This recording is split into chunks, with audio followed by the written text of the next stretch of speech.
Hello दोस्तों, मेरा नाम हरीश कुमार लोहार है और मैं बीएससी और इंजीनियरिंग में मैथ्स के रिलेटेड वीडियो बनाता हूं।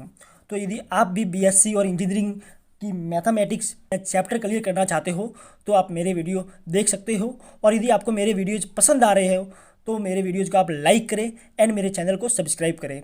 दोस्तों, पार्शियल डिफरेंशियल इक्वेशन में अभी तक मैंने आपको formation of partial differential equation, linear partial differential equation, non linear partial differential equation and non linear partial differential equation में मैंने आपको standard form first, standard form second, standard form third and standard form fourth, और मैंने आपको Charpit method भी पढ़ाई है।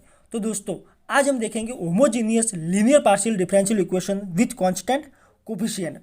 ऐसे डिफरेंशियल इक्वेशन का जो फॉर्म होगा वो इस टाइप का होगा। अब देखिए, अब किसी भी पार्शियल डिफरेंशियल इक्वेशन को हम कैसे पहचानेंगे कि वो होमोजीनियस है या फिर नॉन होमोजीनियस है। तो इसको पहचानने का एक तरीका है। अब देखिए, यहाँ पर पावर क्या दे रखी है, एन।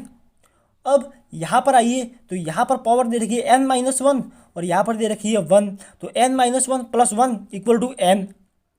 तो यहाँ पर भी n हो गई, इन दोनों की पावर का सम भी n हो गया। इसी तरह से आगे भी जो भी टर्म आएगी उनकी पावर का सम भी n ही होगा। और लास्ट वाली टर्म देखिए तो इसकी जो पावर का सम होगा वो भी n ही है। तो इस टाइप की जो भी अपने पास पार्शियल डिफरेंशियल इक्वेशन होती है वो linear partial differential equation with constant coefficient होती है। और मैं आपको एक बार और बता दूं कि इसका जो स्टैंडर्ड फॉर्म होता है वो इस टाइप का होता है। इसमें क्या करना पड़ता है, जो भी अपने पास delta n upon del x n जो होता है ना वो होता है डी एन, और जो del Z upon del Y होता है ना वो होता है डी डैश।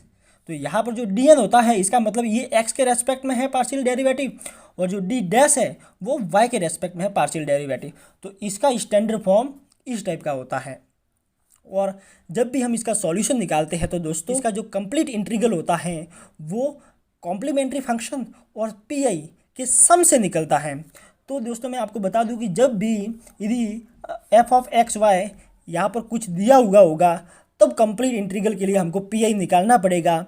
और यदि कोई वैल्यू जीरो है, मतलब इसके बराबर के इस साइड जीरो दे रखा है, तो इसमें कंप्लीट इंटीग्रल में पीआई को निकालने की ज़रूरत नहीं है। केवल आप कॉम्प्लीमेंट्री फंक्शन निकाल दो तो उसी से अपना कंप्लीट इंटीग्रल बन जाएगा। तो दोस्तों, ये आपको समझने की ज़रूरत है। अब हम आगे चलते हैं। और दोस्तों, मैं आपको बता देता हूँ कि इस वीडियो में हम कॉम्प्लीमेंट्री फंक्शन कैसे निकालते हैं वो सीखेंगे, और इसके बेस पर कुछ जो एग्जाम में आए हुए क्वेश्चन है वो लेंगे। इसके जस्ट नेक्स्ट वीडियो में पर्टिकुलर इंटीग्रल मतलब पीआई कैसे निकालते हैं वो मैं आपको सिखाऊंगा। तो यदि आप ये वीडियो देख रहे हैं तो मेरा इसके जस्ट बाद वाला वीडियो भी आप ज़रूर देखना, क्योंकि इसके बाद वाला वीडियो देखोगे तो आपको homogeneous linear partial differential equation दे रखी हो तो आप उसका कंप्लीट इंटीग्रल आसानी से निकाल सकते हो।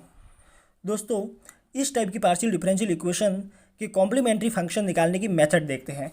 तो ये मेथड निकालने के लिए आपको सबसे पहले ऑक्सिलरी इक्वेशन समझना ज़रूरी है कि पार्शियल डिफरेंशियल इक्वेशन की ऑक्सिलरी इक्वेशन क्या होती है। तो इसमें आपको क्या करना है, जहाँ पर डी दे रखा है उसको एम लिखना है, और जहाँ डी डैश दे रखा है उसमें 1 लिखना है, और जो भी एफ ऑफ एक्स वाई ये दे रखा है इसको आपको 0 पुट करना है। तो ये जो वैल्यू है ये वैल्यू इसमें पुट करनी है। तो यहाँ पर वैल्यू पुट करेंगे तो क्या आएगा, a not m n plus A1 mn-1 plus dash dash dash an equal to 0 आ जाएगा, जो इस पार्शियल डिफरेंशियल इक्वेशन की ऑक्सिलरी इक्वेशन होती है।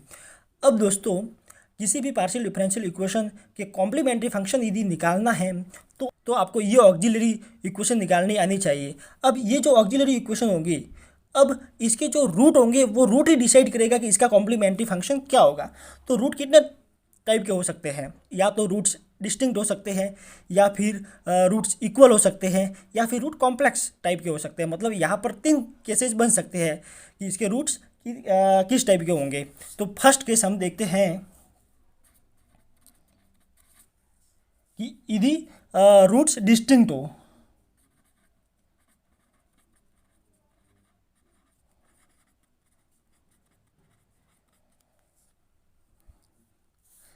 Late roots of this auxiliary equation are m1 m2 mn, then complementary function become phi1 y plus m1x plus phi2 y plus m2x plus dash dash dash phi n y plus mn x। आपको दोस्तों ये format याद रखना पड़ेगा।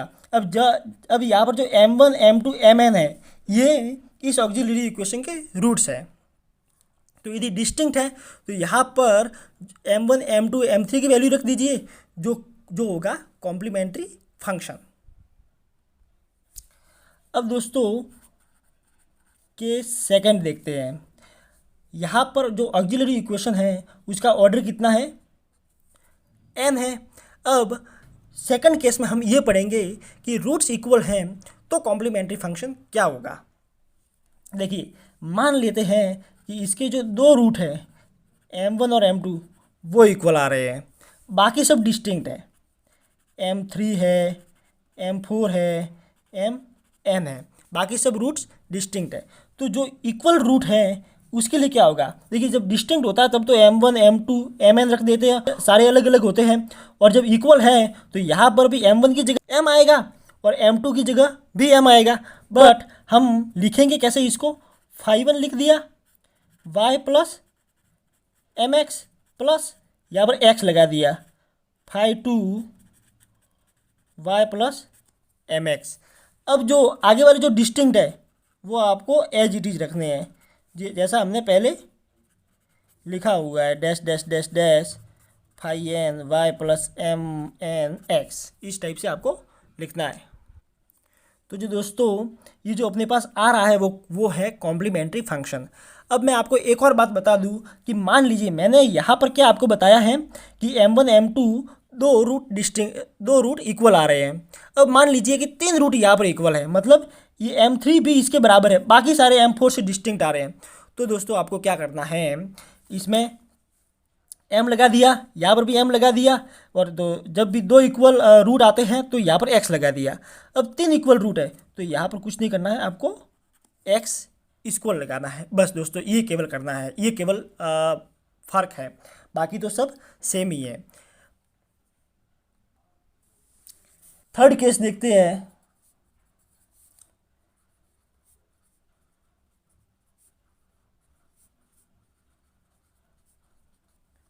यदि roots complex number के हो तो किस टाइप का सॉल्यूशन होगा।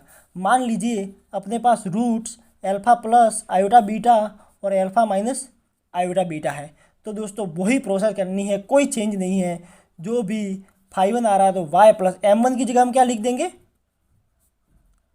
आयोटा बीटा, प्लस phi2 की जगह phi2 y प्लस m2 की जगह ये लिख दो alpha minus iota beta x। अब यदि और भी कोई कॉम्प्लेक्स रूट आ रहे हैं तो यहाँ पर इसी तरह phi3 करेंगे, यहाँ पर y प्लस जो भी कोई कॉम्प्लेक्स रूट आ रहा है वो लिखेंगे और x लिखेंगे। और मान लीजिए यहाँ पर कुछ रियल रूट आ रहे हैं, मान लीजिए कुछ रियल रूट आ रहे हैं तो आपको वही करना है, m3x करके आगे बढ़ना है। तो यदि कॉम्प्लेक्स रूट है तो m3 की जगह कॉम्प्लेक्स नंबर लिख देंगे जो रूट होगा वो, और रियल है तो यहाँ पर रियल वैल्यू आ जाएगी। तो जो ये होगा वो ही कॉम्प्लीमेंट्री फंक्शन है। तो दोस्तों कॉम्प्लीमेंट्री फंक्शन निकालने के लिए हमने यहाँ पर 3 केस देखे हैं। फर्स्ट केस में रूट्स यदि डिस्टिंक्ट है तो क्या करेंगे, सेकंड केस में रूट्स इक्वल हो तो क्या करेंगे, और थर्ड केस में रूट्स कॉम्प्लेक्स है तो कॉम्प्लीमेंट्री फंक्शन कैसे निकालते हैं। अब थ्योरी तो आपको समझ में आ गई है, अब हम देखते हैं एग्जाम्पल करके, ताकि आपको पता चलेगा क्वेश्चन में करना क्या है।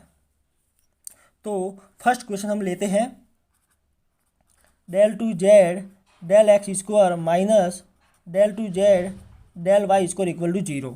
ये अपने पास कोई भी पार्शियल डिफरेंशियल इक्वेशन गिवन है, और यहाँ पर देखिए यहाँ पावर 2 है, यहाँ पर भी पावर 2 है, मतलब होमोजीनियस है, और इक्वल में 0 आ रहा है, मतलब इसका जो कंप्लीट सॉल्यूशन जो होगा वही अपना कॉम्प्लीमेंट्री फंक्शन होगा, मतलब पी निकालने की इसमें ज़रूरत नहीं है।